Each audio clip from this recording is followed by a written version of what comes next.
Welcome to Saint of the Day for March 17th, the Feast of St. Patrick. Most people know St. Patrick through green clothes, shamrocks, and parades. But the real story is much deeper, and honestly, much more powerful. Patrick was not born in Ireland. He was born in Roman Britain, and when he was still a teenager, he was kidnapped and taken to Ireland as a slave. He spent years there in hardship and isolation, tending sheep and living in uncertainty. But that suffering became the place where God changed him.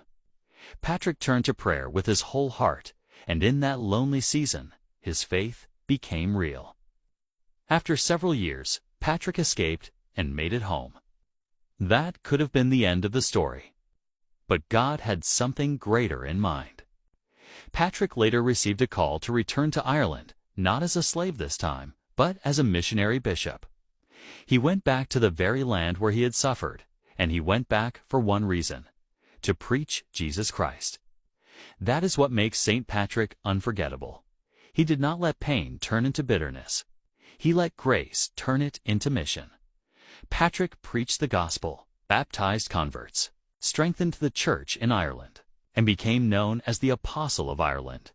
Tradition remembers him for bold faith, deep prayer, and miracles connected to his mission. He is also remembered for his humility. In his own writing, he said, "I am Patrick, a sinner." That one line says a lot. He knew that everything he became was because of God's mercy.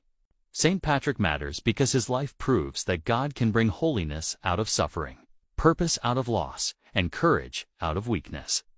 To live like St. Patrick, stay close to prayer when life gets hard. Let God heal your wounds instead of hardening your heart. Be willing to go where Christ sends you, even when it costs something. And never forget that real holiness begins with humility and trust in God.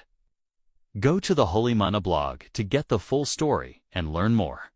St. Patrick, pray for us. If you enjoyed the reflection for the Saint of the Day, please help us spread the message by reposting or sharing. Thank you, and have a blessed day.